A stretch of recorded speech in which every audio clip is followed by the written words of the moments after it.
If anyone asks me why, throughout that wedding reception, I just smiled, stayed silent, and left like a ghost, I probably wouldn't know how to answer neatly.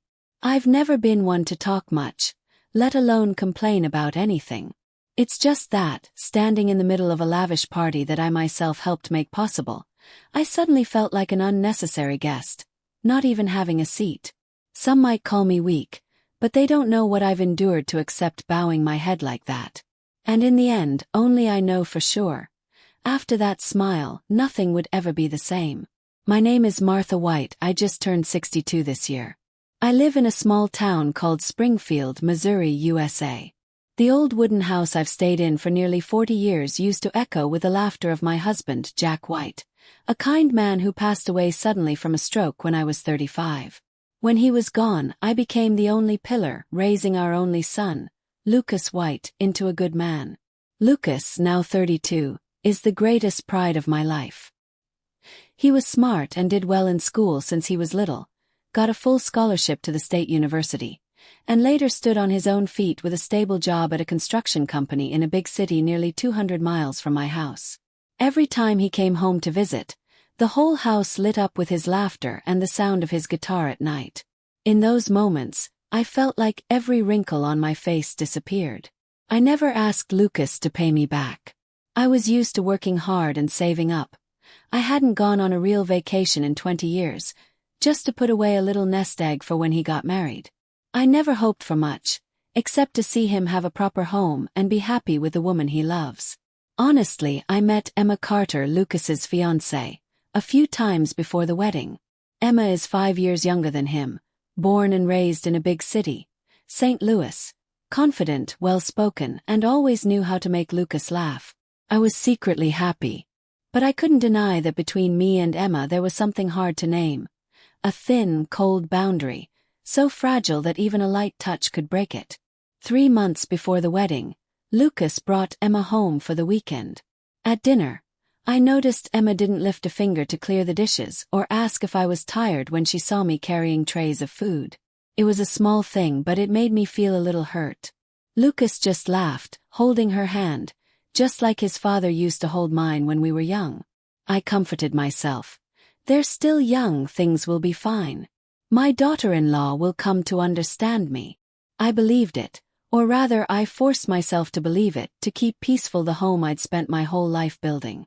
When Lucas told me, "Mom, I've decided to have the wedding at Forest Park Hotel, about 200 guests. Don't worry about anything, I'll take care of it all for you," I just nodded.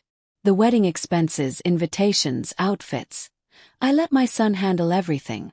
I only asked to keep one thing, to give them 2 gold rings and a $10,000 savings book, as a dowry I'd saved up over the years. On the morning of the wedding, I got up even before dawn. I carefully ironed my light blue dress, took out the old hair clip I'd kept since marrying Jack, and brushed my hair as neatly as I could. In the mirror, I saw an old woman with rough, dry hands but eyes still warm. I smiled at myself. Today, you will be beautiful so your son can be proud. When the car brought me to the banquet hall, the sun was shining brightly outside, and the sound of violins floated softly from inside.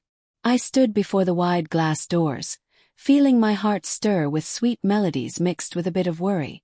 I told myself, as long as Lucas is happy, I don't care where I sit. As long as my son smiles, as long as he has a perfect day like a dream. But who would have thought I'd end up witnessing myself become a stranger on the very day my son got married? I still clearly remember that winter night when Lucas was 8 years old, snow piling thick across the porch roof.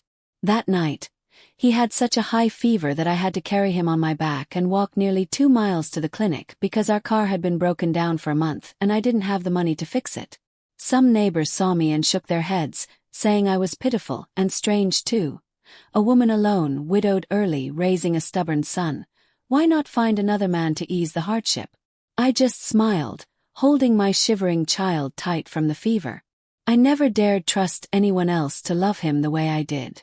After that night, I started taking on extra cleaning work in the evenings at the supermarket near our house.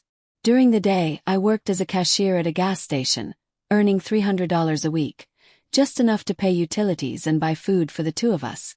On snowy days, I would roll up old socks and stuff bits of newspaper into my shoes to keep my feet from freezing. I always hid that from Lucas. Every time he asked, "Mom, are your feet cold?" I would just smile. I'm used to it. It was from those hard days that I learned how to endure in silence. People could look down on me for being poor, for being a widow, but no one could take away the son I loved most. Every sacrifice I saw as something natural, never expecting payback.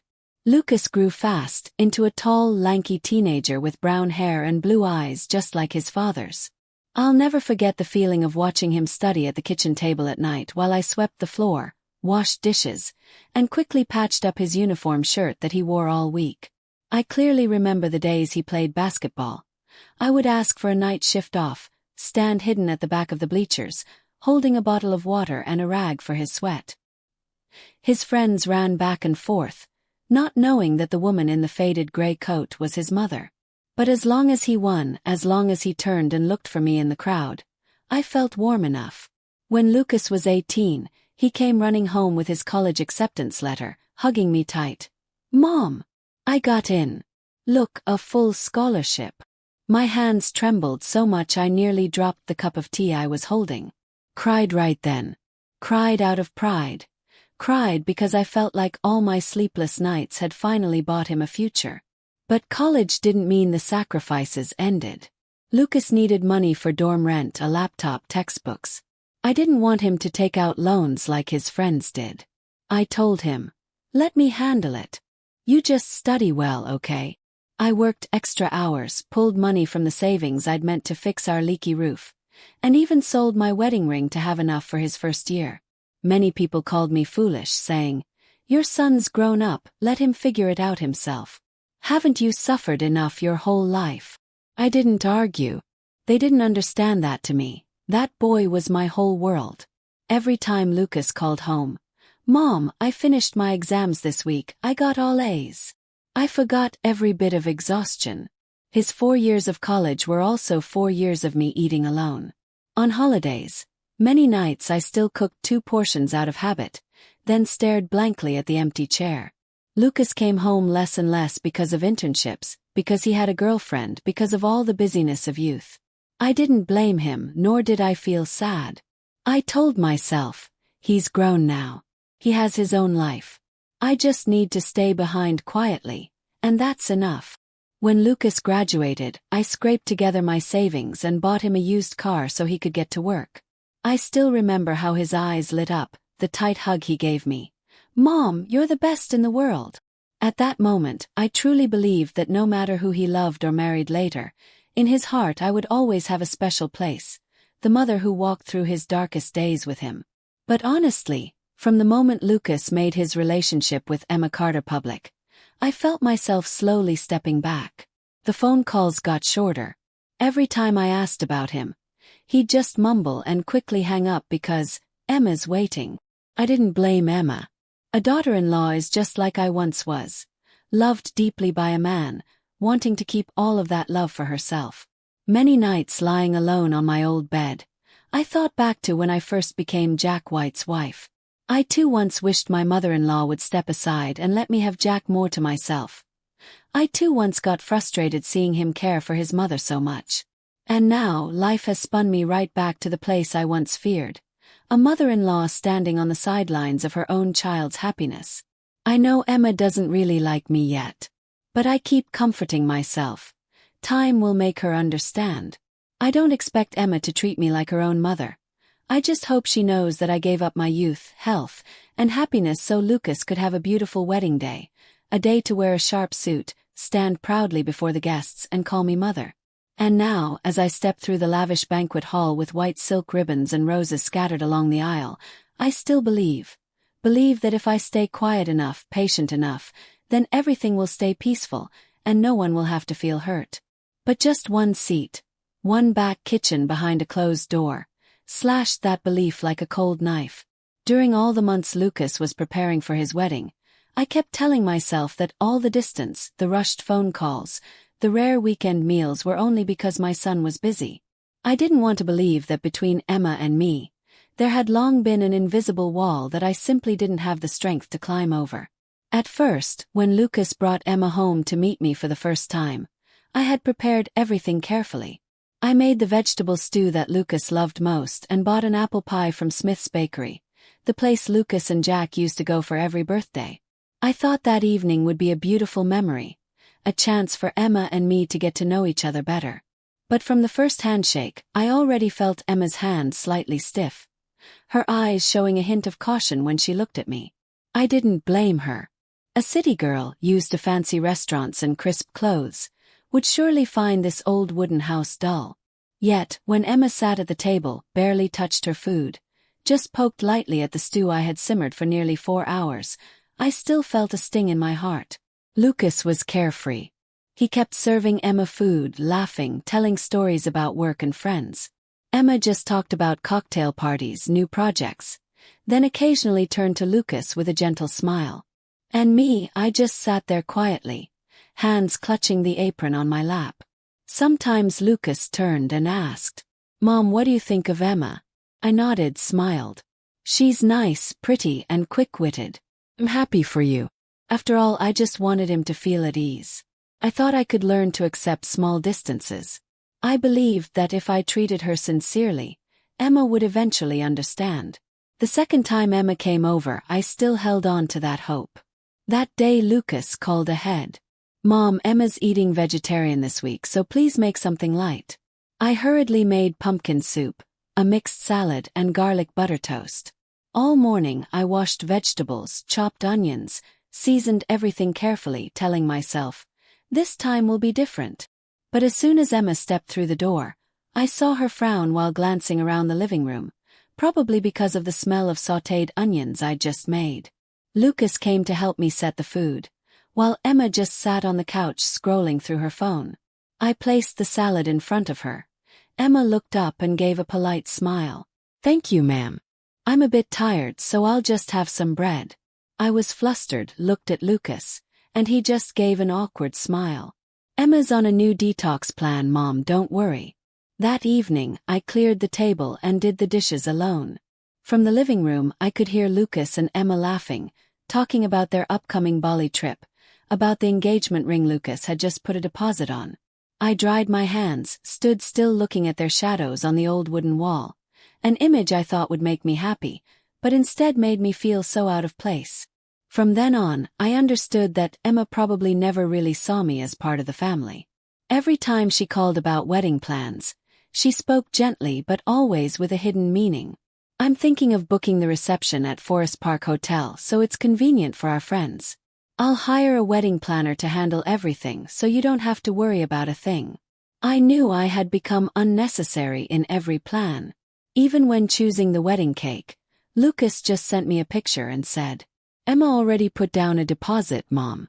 A 4-tier vanilla cake with wild berry filling. What do you think?" I only replied, "As long as you like it, that's good." Inside I told myself, as long as you two are happy, I don't need any fuss. I was willing to stand on the sidelines. I thought the wedding day would be the one time I'd get to stand proudly beside my son, watch him exchange rings, and sit next to the bride's family without anyone feeling awkward. But a week ago, Emma called me. Her voice light, but her words felt like a stone pressing down on my chest. "Ma'am, on the wedding day you probably can't sit with our side of the family. The main table is for my parents and close relatives. Could you sit with the kitchen staff instead? That table is quiet and comfortable too." I gripped the phone, nearly dropping it. I didn't know what to say. I heard Emma continue, "I have to go into a meeting now, please don't be upset with me, I just wanted to make it convenient." I hung up, looked at the dining table, the embroidered napkin I'd just washed still draped over the chair. Lucas never knew about this. He only said, "Don't worry, Mom. Emma's got it all covered. Just dress up and be your most beautiful self. Dress up. Be my most beautiful. Sit in the kitchen." Every night near the wedding day, I lay there listening to the wind through the window, holding the invitation card Lucas sometimes sent. I asked myself, am I too out of place now? Have I sacrificed the wrong way?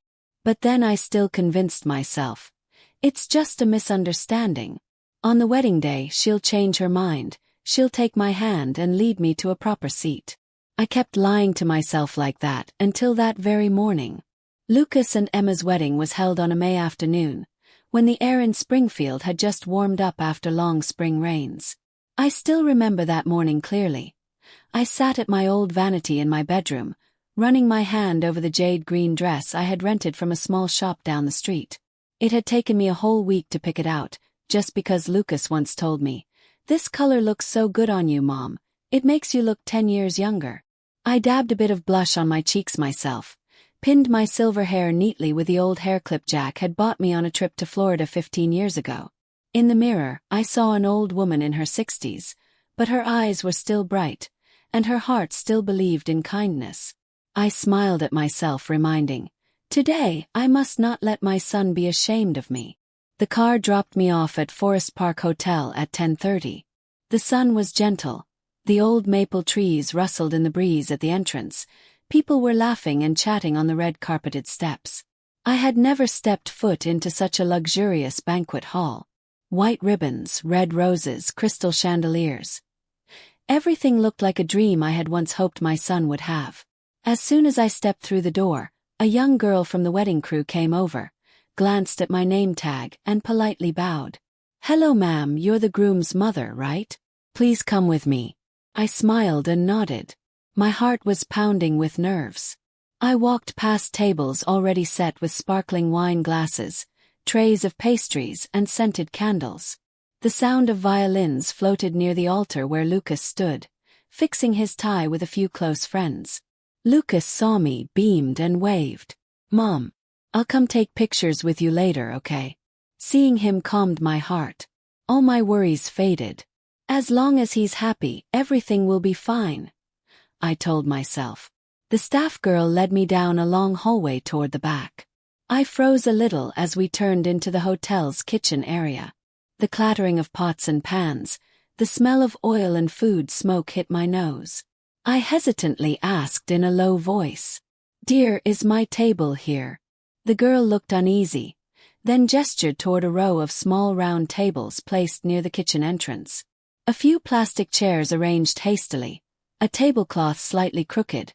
On top were leftover plates, water, and a few cold salads. I looked around. No flowers, no champagne, not a single family member or guest in sight. Only a few kitchen staff taking turns resting their feet. The staff girl whispered, "This spot is set aside just for you to sit comfortably. Because outside in the hall, the main tables are already full." I felt a beat in my chest tighten painfully. My hand trembled slightly as I touched the back of the plastic chair. Through the kitchen door's foggy glass, I could clearly see the grand dining hall, people clinking glasses and laughing, the lively music growing louder.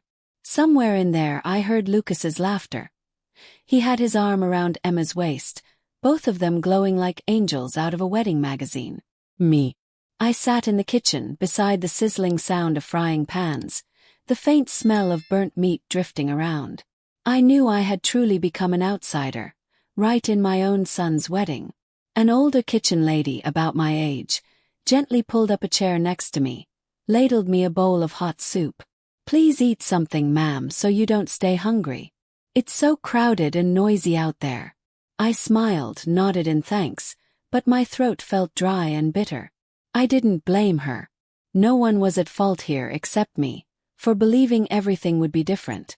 Through the small window, I saw Emma glowing next to Lucas, cutting their 4-tier wedding cake. A little later, I saw them pour wine for Emma's parents, for friends, for her family's relatives. But no one called me. No eyes searched for me, no one turned back. I set my spoon down, my hands clenched tightly under the table. Old memories flooded back. The snowy night I carried Lucas under the storm, the nights I stayed up waiting for him to come back to his dorm, the time I sold my wedding ring to pay his tuition. All of it. Only to end up with a plastic chair by the kitchen. Someone might ask, "Why didn't you make a scene? Why didn't you step out and call your son's name?" Just smile. At this age, I no longer have the strength to fight for anything. I don't want to embarrass Lucas. I'm afraid of people's looks. I'm afraid of the whispers. The country mother-in-law, so clueless, so out of place. I gently stood up. The old kitchen lady looked at me worried. "Where are you going, ma'am? You haven't finished eating." I smiled softly, answered. "I'm full already. Thank you so much." I slowly stepped out of the kitchen door, blending into the cold hallway behind the banquet hall.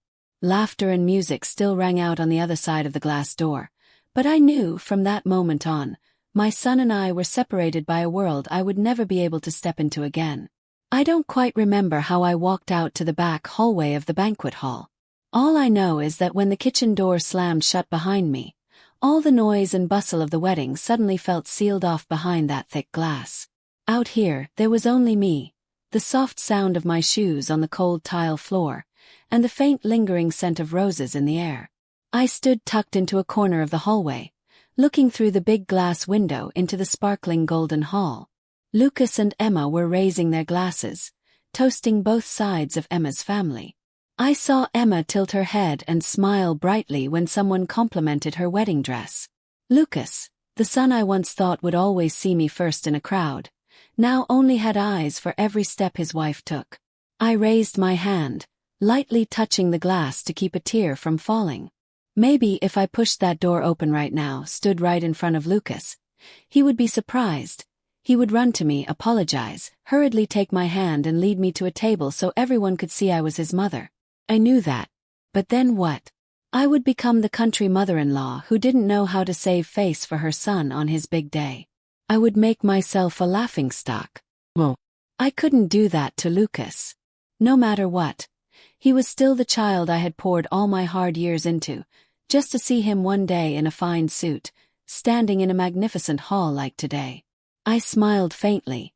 Not a sad smile anymore, just a numb one. People think when you're old you fear losing your child, fear being alone. But in truth, what I fear most is shaming my child. As a mother, sometimes no matter how much it hurts, you endure it, as long as your child can hold their head high in front of the world. I quietly turned away, walking toward the side door that led out to the parking lot. The midday sun was blazing, Missouri's May sun golden and bright, highlighting every age spot on my hands. I paused on the steps, bent down to fix the loose strap on my shoe. My hands trembled so much I couldn't get the strap back in the buckle. I let out a laugh, telling myself, "Martha White, you've spent your whole life enduring, what's left to cry about now?" I sat down on the stone bench by the parking lot and took out my phone. The screen lit up with a picture of Lucas hugging me at his college graduation 8 years ago. I swiped my finger across the photo, my voice hoarse. "I'm sorry, Lucas. I didn't let you enjoy your special day with a clear mind." I pressed Lucas's number, intending to call him out for a moment. But then I stopped. I knew this call would only mess everything up. I didn't need a forced apology in the middle of a perfectly arranged wedding. I didn't need a fancy chair beside someone just to please the guests. I just needed to hold on to the last bit of dignity I had left. I lowered the phone and instead opened my contacts, scrolling to the old lawyer, the one who helped me draft my will when Lucas had just graduated. I had never changed it, though he had advised me many times to update it once my son got married. I thought for a moment, then pressed call. On the other end, a familiar voice answered. "Mrs. White. It's me, Sam Mitchell, your lawyer. Is everything all right?" I swallowed, keeping my voice as steady as I could. "Sam, I want to meet you this afternoon, or as soon as possible. I need to make a few changes to my will and the house paperwork." Sam sounded a bit surprised. Are you sure? What do you want to change?"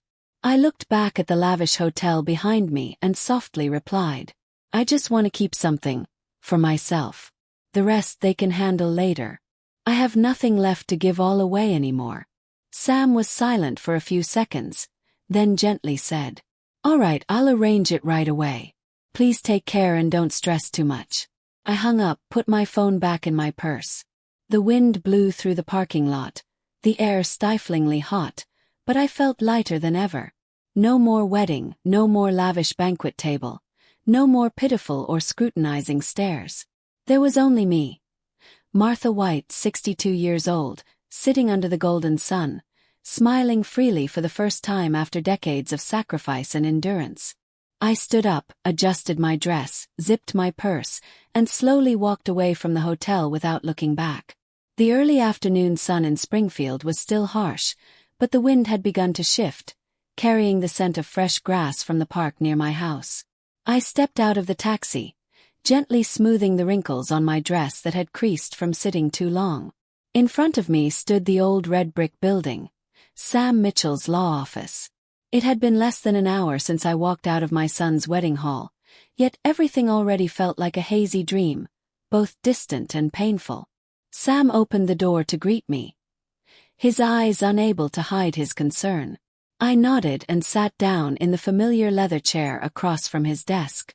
Sam placed a steaming cup of green tea in front of me, then said softly, "Mrs. Martha, do you really want to do this today? I understand, but you could think it over a bit more." I smiled, my eyes fixed on the sunlit window. I had lived 62 years, rarely making impulsive decisions. But this time I knew I didn't need another night tossing and turning, telling myself, everything will be all right. I set my purse on the table and pulled out an old, yellowed file folder. Inside was a savings book with $10,000, the money I had planned to give Lucas and Emma right after the wedding, as a dowry from their mother. I placed it on the table and pushed it towards Sam. "I want to cancel Lucas's inheritance of this.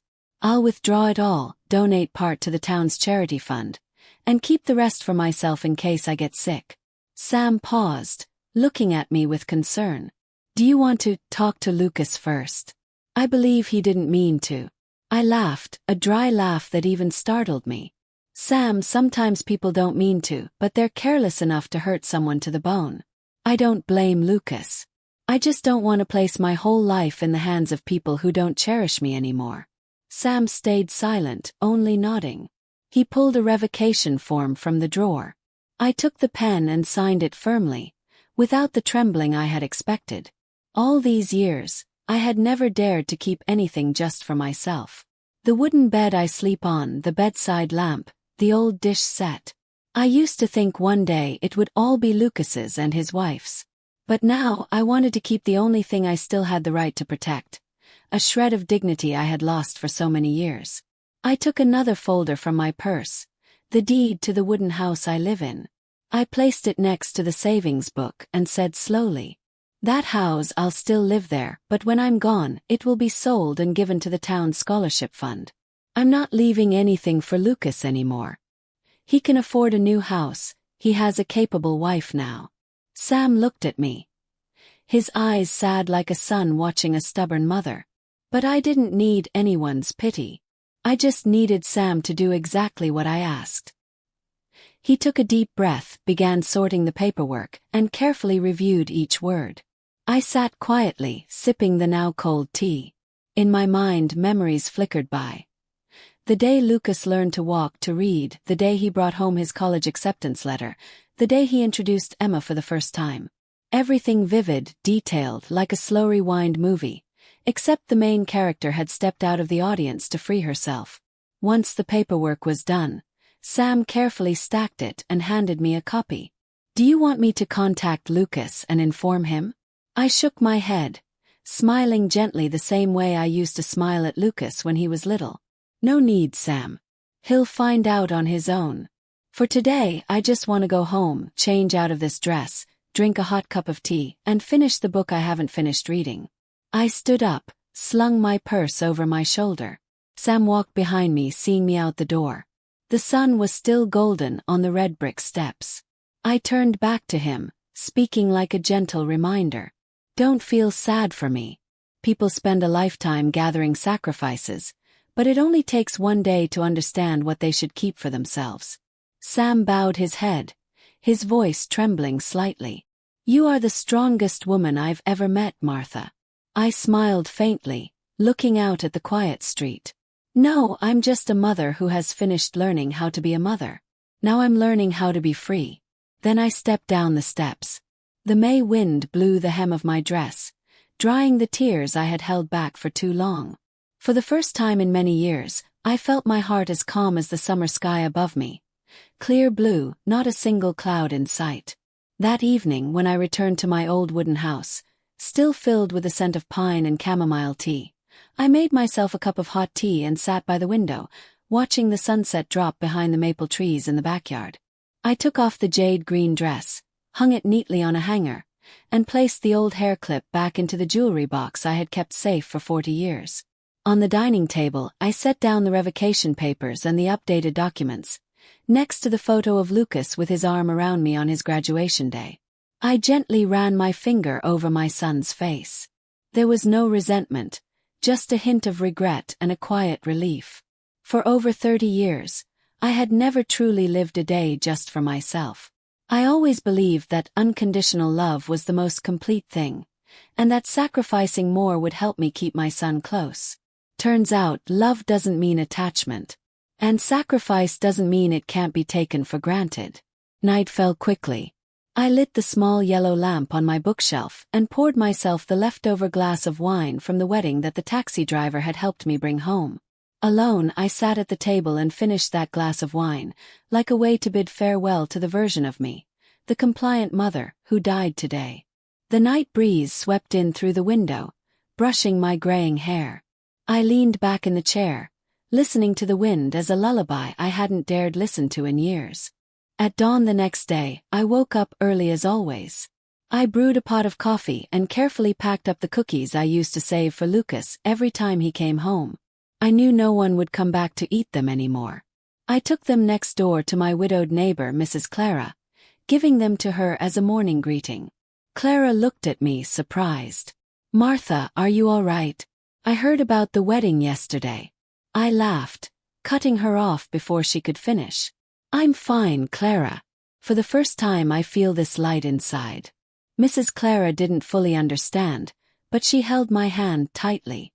A real handhold, warmer than any seat of honor I had ever longed for.